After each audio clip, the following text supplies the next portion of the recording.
Yo, what is going on, everyone? My name is Nick, or the Notorious Fantasy, and in today's video, we're going to be going over my top 24 quarterbacks and my top 24 tight end rankings and tiers for week 1 of the 2023 fantasy football season. But before we could get into things, I would like to ask that if you guys are new to the channel and you do end up enjoying today's video, that you please make sure to hit that subscribe button down below. While you're down there, whether you are new to the channel or not, please make sure to leave a like on today's video. It would help me out a ton. If you want to follow me on Twitter or X, please do so at NotoriousFantasy. If you want my rankings, that'll be updated for week number 1 and then week number 2, 3, 4, 5, so on and so forth. They'll be updated all the way through Sunday. Make sure you guys purchase the Patreon for $7.50. The updates, I updated the rankings about 4 times already, and there'll be more updates as we get up to Sunday, so check that out if you want. But without further ado, link in the Patreon in the video description.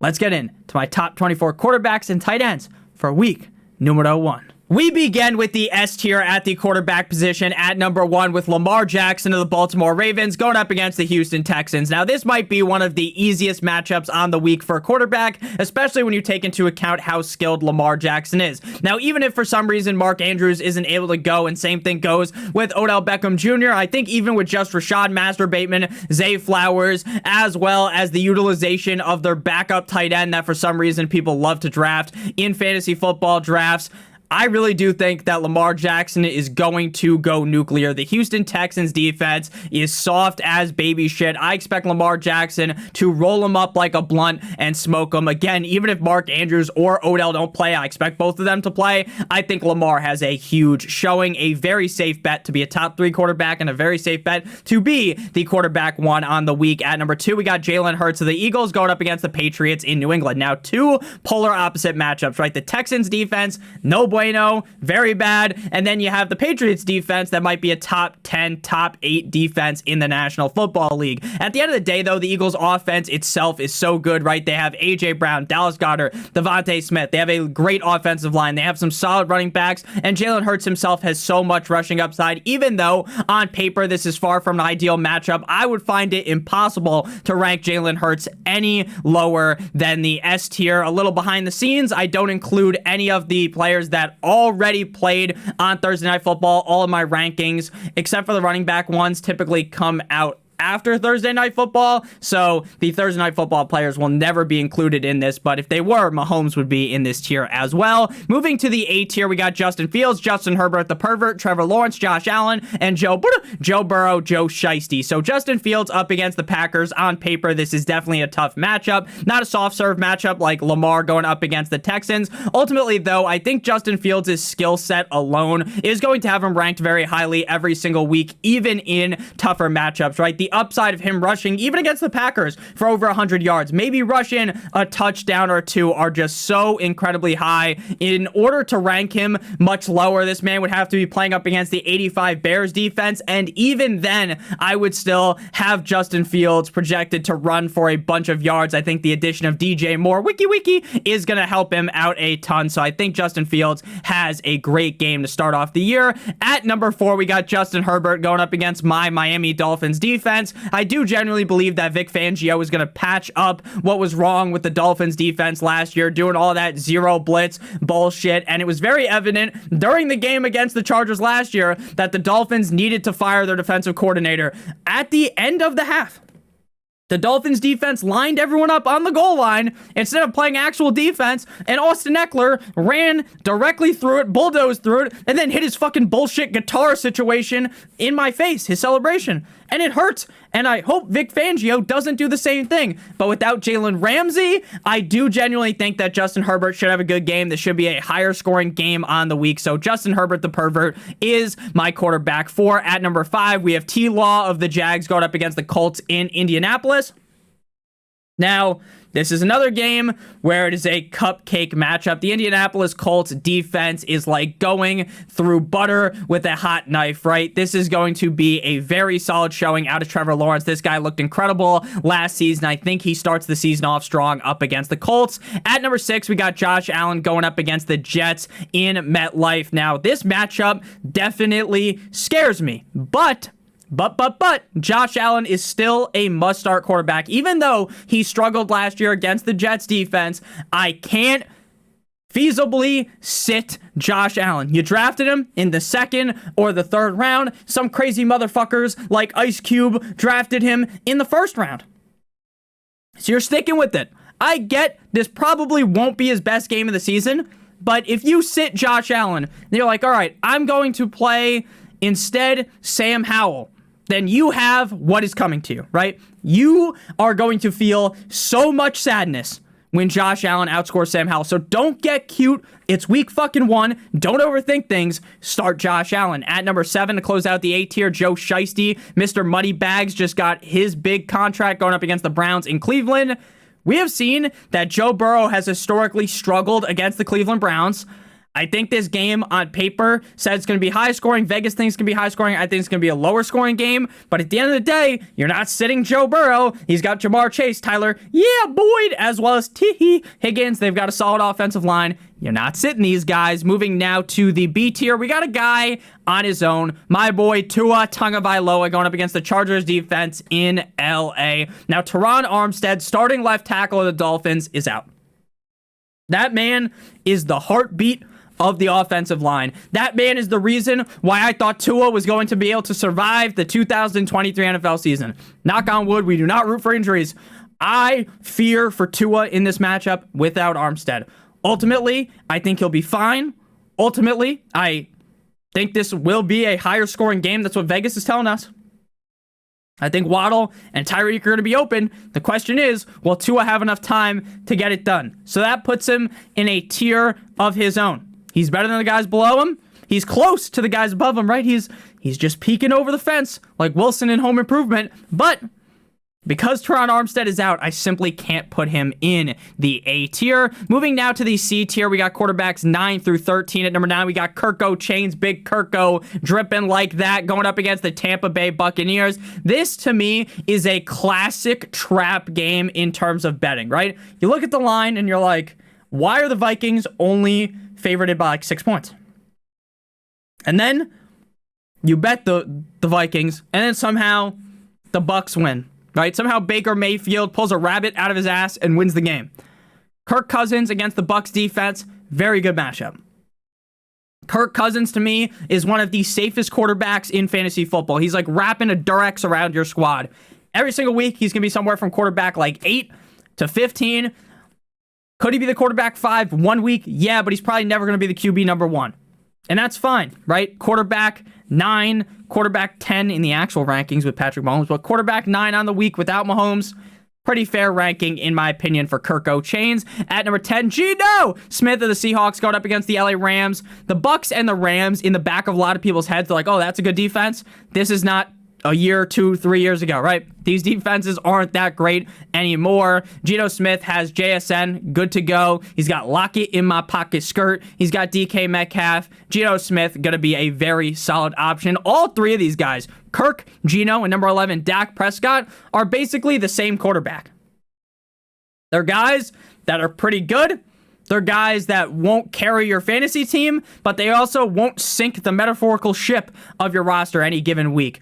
Except for maybe Dak, because Dak was throwing a lot of picks last season. Number 11, Dickie Dak Prescott going up against the Giants in MetLife on Sunday Night Football. Now, a lot of people on Twitter are calling Dak Prescott a pussy because he was sedated for his 11-hour tattoo session.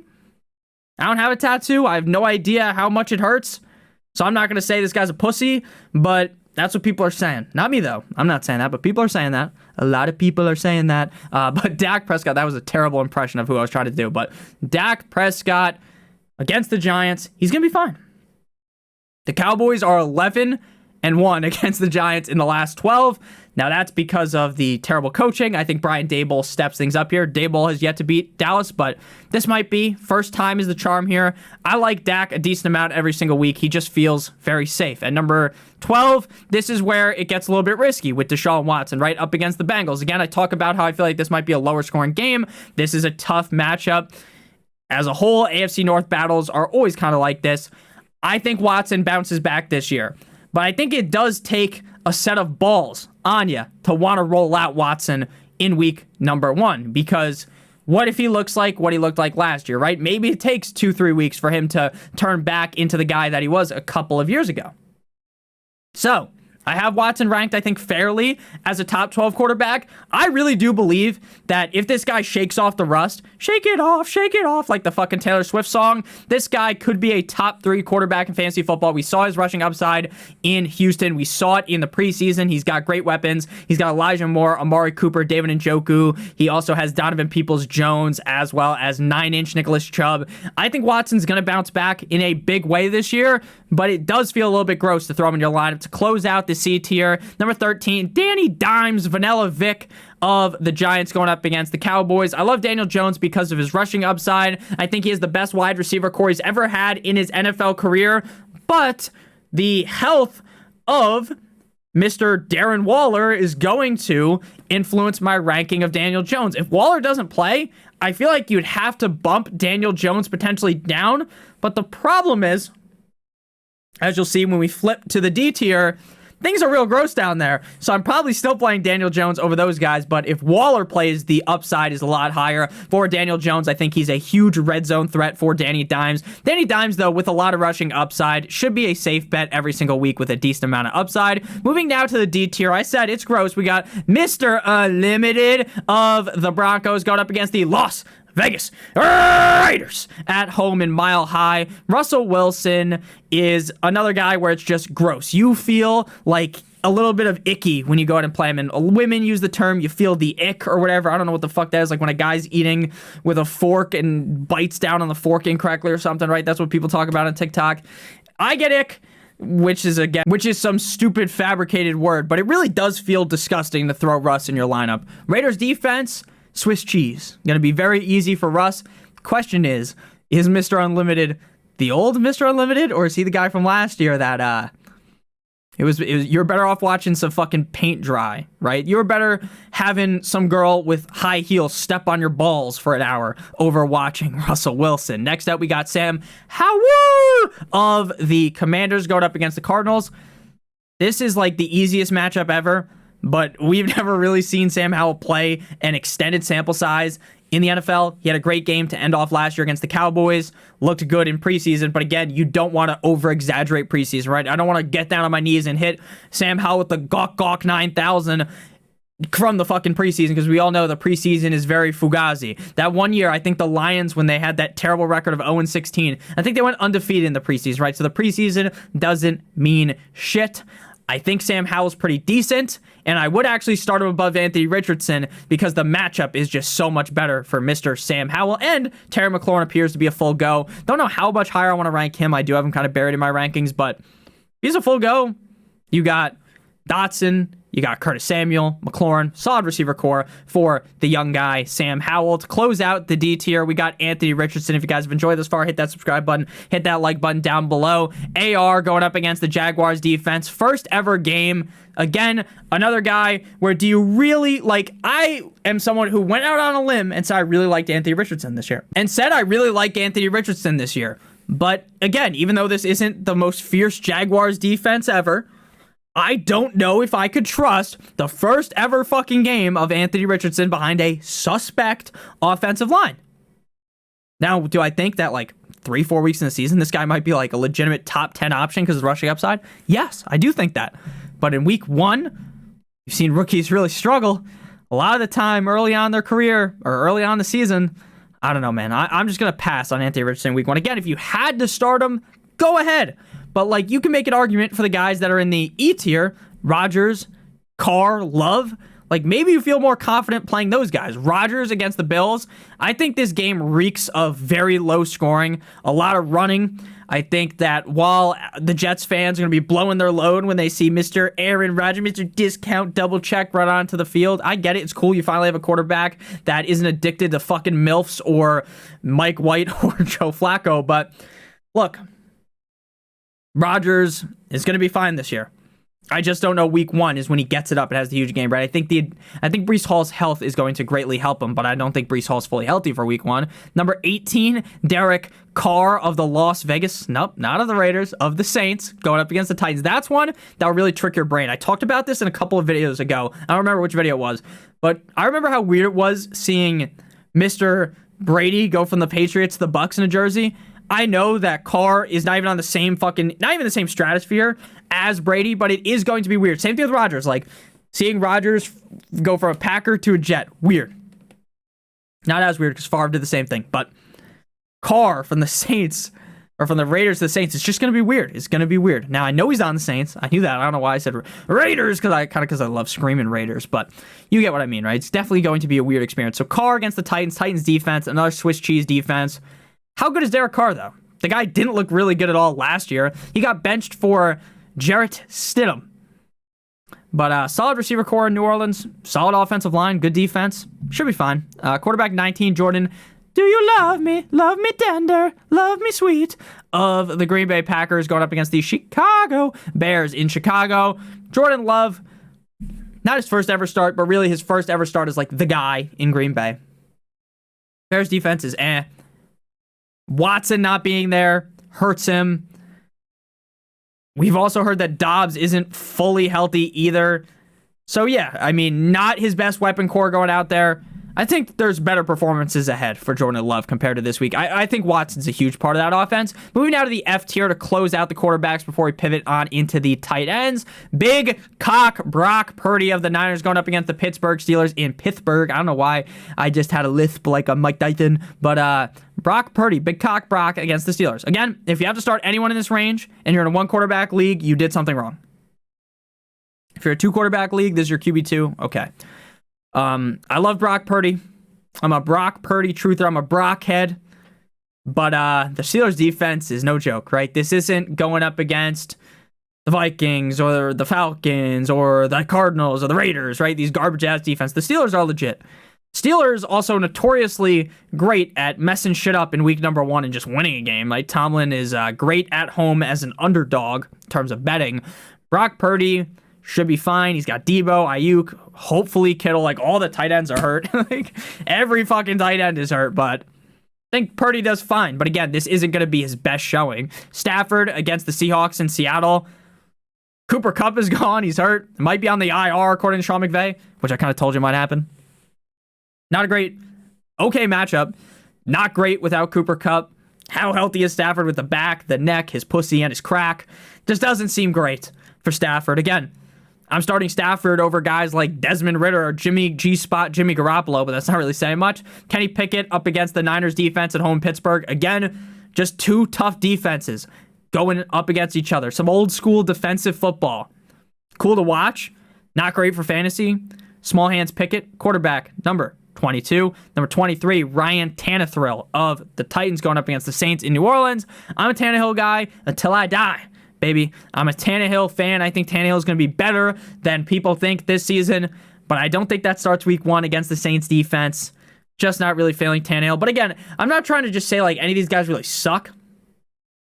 But like, let's be honest, like if you're in a 12, 14 team league, like none of these guys should be in your starting lineup. So I'm not trying to give like some crazy breakdown of these guys. To close things out, Baker Mayfield of the Bucks going up against the Vikings. Now, I think the Vikings defense, I've talked about this ad nauseum, so if you've seen the other videos, you're like, Nick, you fucking idiot, you've talked about this a million times, but there's new people to every video. Flores as the DC, and I ain't talking Diet Coke, the defensive coordinator, is going to be better than what they had. But you can't really shift everything in 1 week, right? Week 1, the defense is just going to magically be amazing, right? Could they be a little bit better and then build on it week after week after week after week? Like the top of a Jenga tower? Yes. But in week 1, even against Baker, like I don't expect that defense to be all that great. Problem is, Baker is he is like a bipolar quarterback. He has these games where he's insane, cracked, grabbing his nuts on the sideline, telling the fucking other coach to suck his cock. Then there's other games where he literally looks like he has no idea how to read a defense. So we'll see which one we get this week. It's fun to watch, but very confusing for fantasy. Shout out to my boy Baker, though. I'm a Baker truther, just like Tannehill, till I die. I will ride with Baker Mayfield forever. Before we pivot on into the tight ends, though, I would like to give you guys a quick word from our friends and our sponsor over at Underdog Fantasy. Underdog Fantasy is the best place to play Pick'em in the whole entire universe, and they have a great offer for you guys today. If you combine Trevor Lawrence going higher than half of a passing yard with any other pick on the slate. You can scroll down. There's a million things you can take. So we are going to go with Alexander Mattison going higher than 55.5 rushing yards up against the Bucks.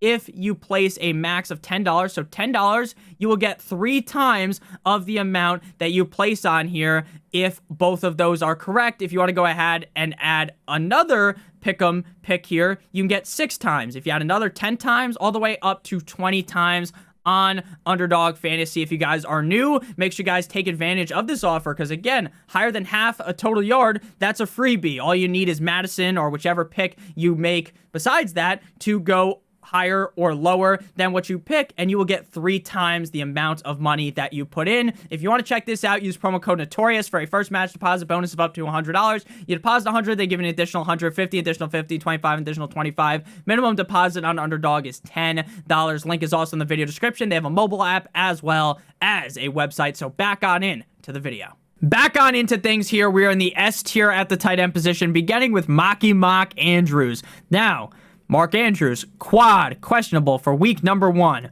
Hawkinson, tight end number 2. Now, he actually isn't dealing with anything. His back is good to go for week 1. Waller shows up on the injury report yesterday. Hammy, questionable. And then Kittle, who's in the A tier, is also questionable. Kelsey missed against the Lions.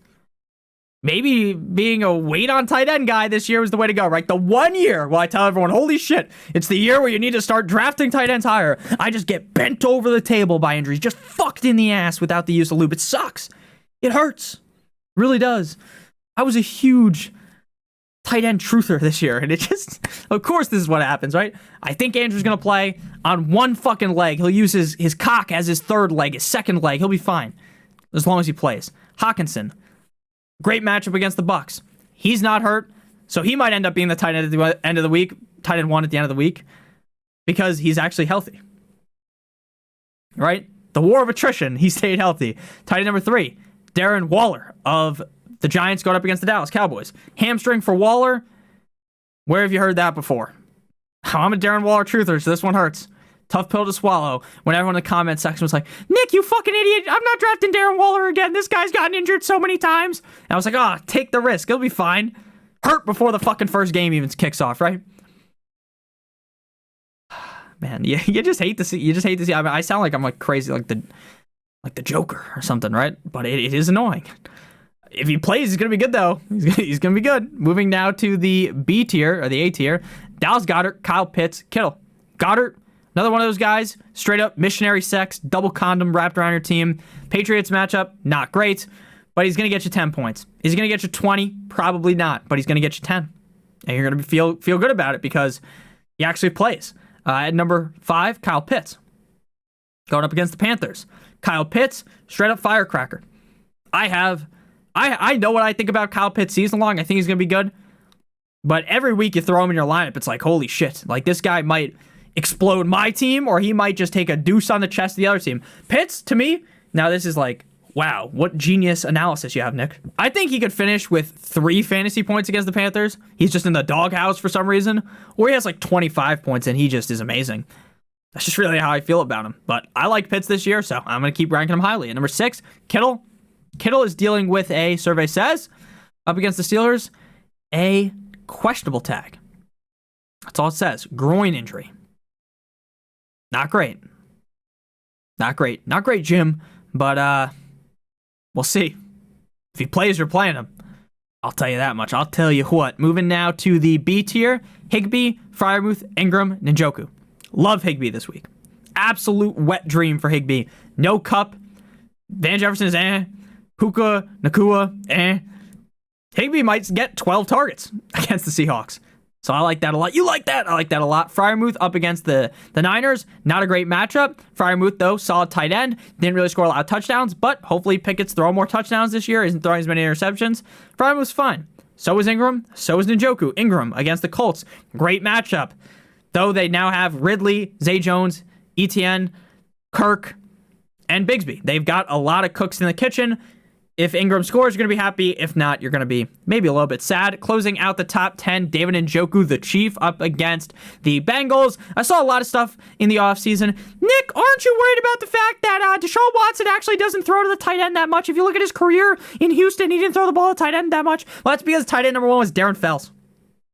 All right, Darren Fells can't even sniff the jockstrap of Njoku. So I think Njoku plays big here in this offense. I think he's a big factor in this Browns offense. But again, this matchup does seem, in my opinion, to be a little bit more low scoring, even though Vegas loves the high point total here. Moving to the C tier, Schultz, Chig, Kmet, Juwan Johnson, and Gerald Everett. Schultz, I'm going to be honest with you, I started to get a little bit nervous based upon his preseason usage, but at the same time, he could end up being the number 1 target in this game.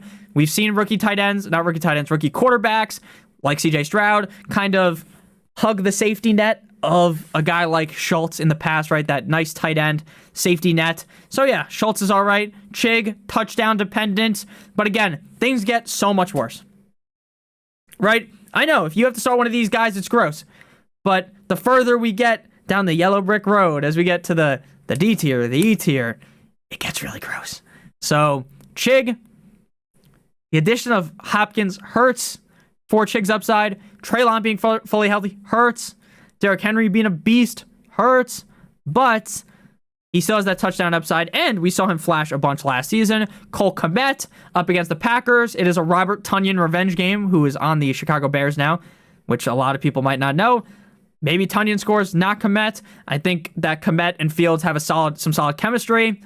So, again, do I want to be starting any of these guys? No.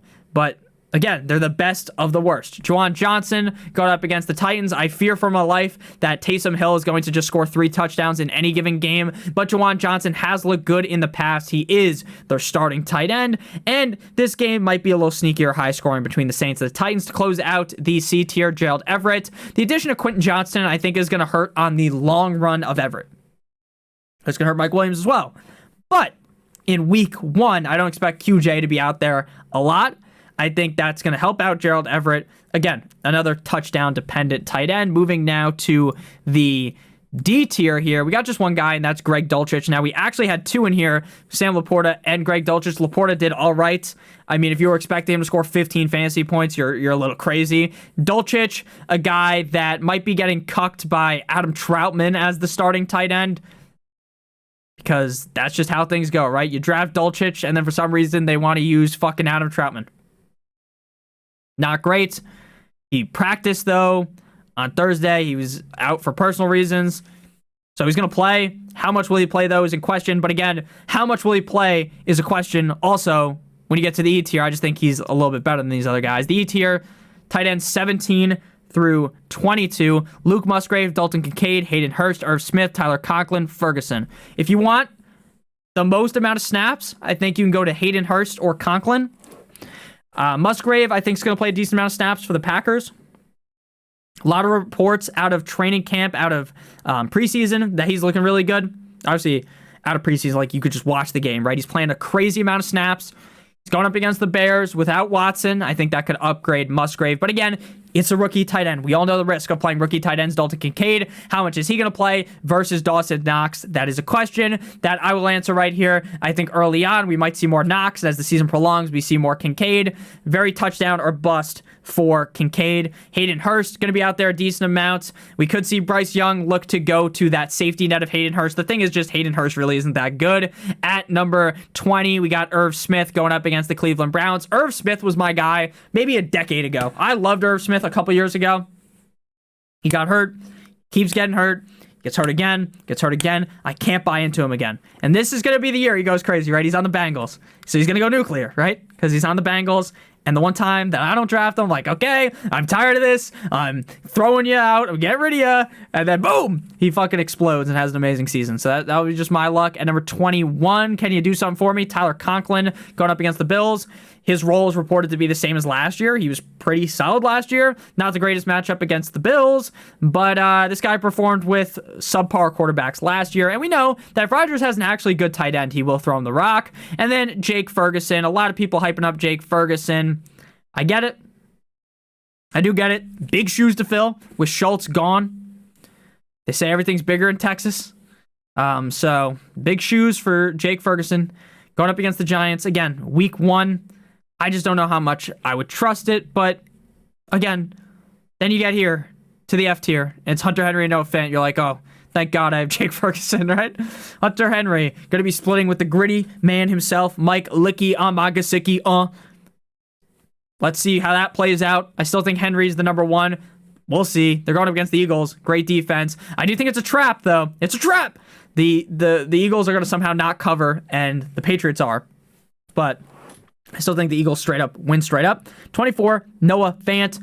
Last year, I kind of liked Fant in Seattle, but they use other tight ends, right? You're going to see some other tight end that you've never heard of in your life. Like, sound like some guy that was created in Madden. Like, you know when you're in franchise mode, like 10 years down the line, you have these randos on your team?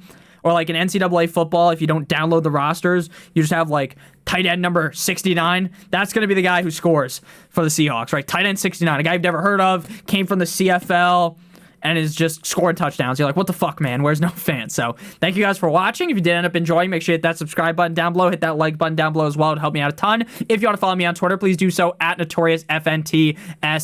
Make sure you guys check out Underdog Fantasy. Link in the video description. I'll see you guys tomorrow at 11 a.m. Eastern Standard Time-ish for Sunday live stream. Football is back, and it's better than ever, like a fucking Hess truck, baby. I'm so excited. I am so fired up for football on Sunday. I am so ready. Tonight, hopefully my boy Sean Strickland knocks out Israel Adesanya in the UFC. It's not going to happen, but I hope it does. So thank you guys all for watching. I love you guys deep down in my heart. Thank you guys for everything. We had a great week 1. And we're going to feast on Sunday. We're going to eat some W's, Jameis style. Love you guys. Have a great one. Goodbye.